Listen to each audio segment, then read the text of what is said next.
Israel को डर है कि अमेरिका इजराइल की फौज पर आईडीएफ पर पाबंदी न लगा दे। जी हां मेरे दोस्तों, रिपोर्ट इजराइल की है। आपको बता दूं कि अमेरिका आधिकारिक तौर पर ऑफिशियली, अंदर से नहीं, खुल्लम खुल्ला ऑफिशियली कह चुका है एक महीने में कम से कम 10 मरतबा इजराइल को कि आप वेस्ट बैंक में वायलेंस को कम करवाइए। अब वायलेंस कम होने के बजाय इजराइल के फौजी खुद वेस्ट बैंक में रेड कर रहे हैं, फिलिस्तीनियों को गोली मार रहे हैं, गिरफ्तार कर रहे हैं।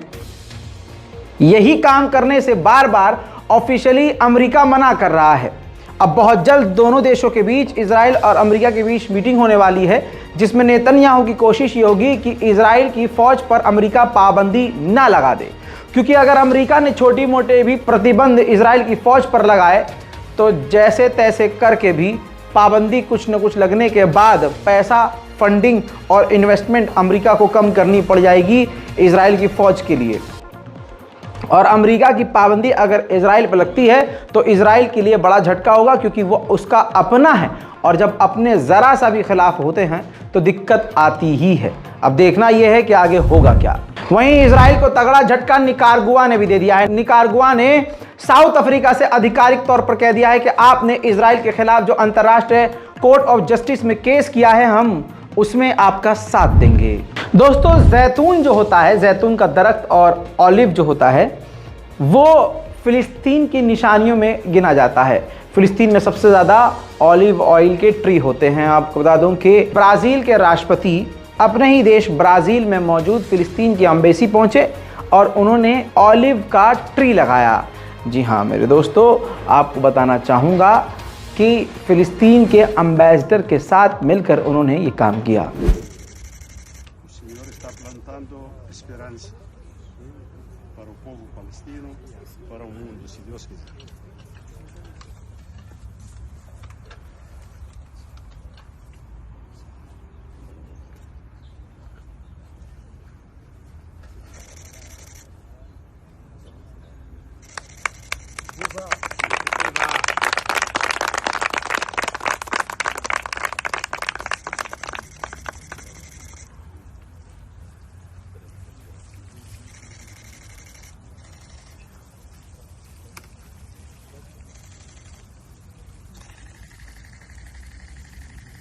Muito bem, muito obrigado.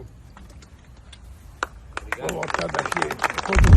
America, Germany, France, Britain, ये सारे इजराइल के बेस्ट फ्रेंड इजराइल को लगातार मना कर रहे हैं कि अपने सेटलर्स पर काबू रखो और सेटलर्स के खिलाफ कदम उठाओ।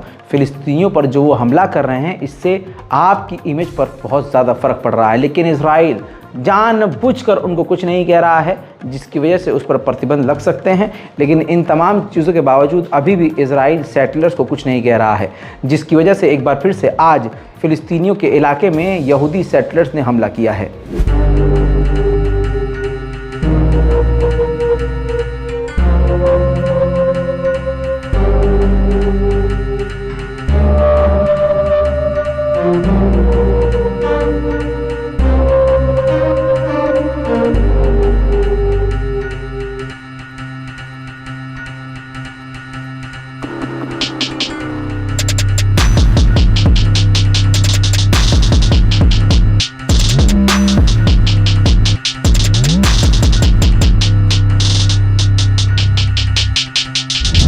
उधर इजराइल के खिलाफ, अमेरिका के खिलाफ, ब्रिटेन के खिलाफ, इजराइल के साथियों के खिलाफ फिलिस्तीन के समर्थन में बहरैन में प्रदर्शन हो रहा है।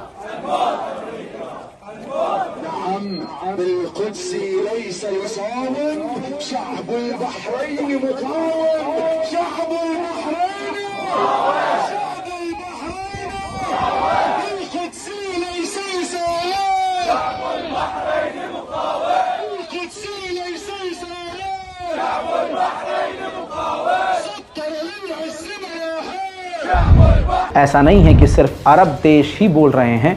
बता दूं कि नमाज जुमा के बाद अमेरिका की सड़कों पर भी फिलिस्तीन के लिए आवाज़ गूंज गई।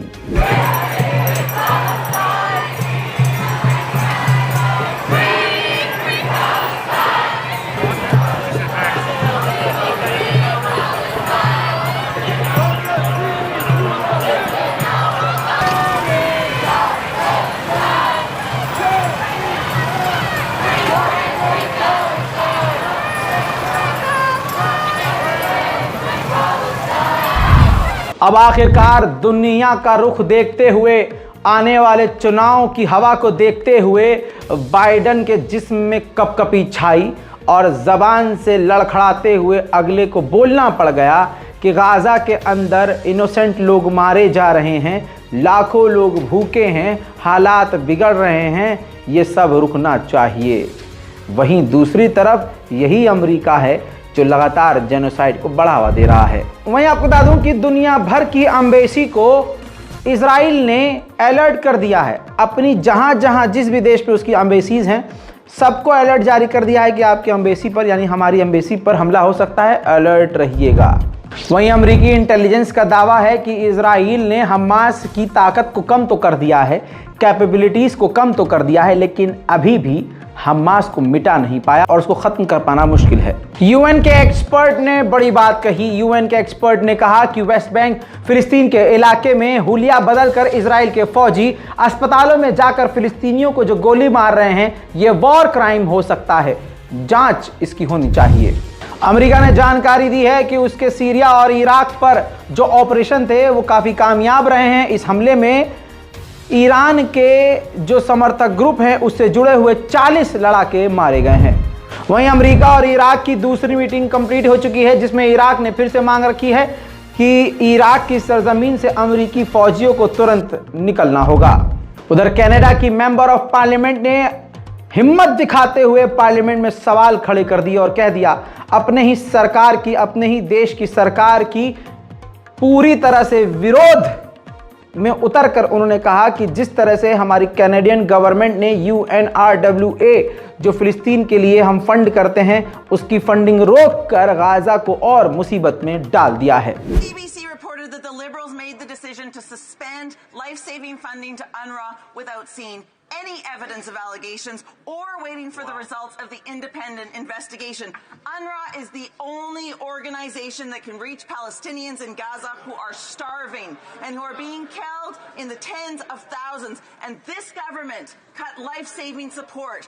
This decision needs to be reversed and somebody needs to be held accountable. Was it the minister or the PMO who decided that Canada should turn its back on starving Palestinians? The Honourable Parliamentary Secretary to the Minister of Foreign Affairs. Thank you, Mr. Speaker. Let me be very clear. The funding that Canada is given to civilians in Gaza has increased just last week $40 million more on top of the $60 million which was already. This makes Canada a top donor. उधर Israel ने गजा की सरजमीन से 18 लोगों को गिरफ्तार किया है, जिसमें 3 कैनेडियन भी शामिल हैं। उधर यमन के हुतीस के लीडर ने कहा है कि लाल सागर से बरतानिया के जो वॉरशिप गए हैं वो तो गए ही हैं, अब जो बचे कुचे हैं वो भी चले जाएंगे। इजराइल के वॉर क्राइम की लगातार तस्वीरें मिल रही हैं। तस्वीर में आप खुद देखिए, यूएन के स्कूल के बिल्कुल बाहर गेट पर खौफनाक एक मिसाइल गिरी हुई है, एक रॉकेट, एक बम गिरा हुआ है। गनीमत यह रही कि यह फटा नहीं, अगर फटता तो पीछे आपको यूएन का ये स्कूल भी नजर नहीं आता। आपको याद होगा फ्रेंच बास्केट प्लेयर, महिला प्लेयर जो हैं, उन्होंने फिलिस्तीन का सोशल मीडिया पर सपोर्ट कर दिया था, इजराइल का विरोध कर दिया था। अब आपको पता है उनके खिलाफ टेररिज्म का केस चल रहा है, उनको लिस्ट से निकाल दिया गया है, खिलाड़ियों की लिस्ट से बाहर कर दिया गया है। उनका पहला इंटरव्यू आया है, उस हिम्मतदार महिला ने कहा है, महिला प्लेयर ने, कि हम पिसने वाली मशीन के बीच में फंस गए हैं और हमें ये सब भुगतने के लिए तैयार रहना होगा। यानी अब अंग्रेज भी समझ गए हैं कि अगर हक बोलोगे तो उसकी सज़ा भुगतने के लिए तैयार रहना होगा। हकीकत यह है कि आज के दौर में अगर कोई सच बोल रहा है, हक बोल रहा है, तो वो सबसे बड़ा जिगर वाला है। सुनिए इनका बयान। Voilà, je prône pour la paix et je pense qu'on se doit d'être là pour les gens qui sont dans la souffrance et puis de fédérer. Bien sûr, c'est un sujet sensible, c'est un sujet qui dépasse tout le monde.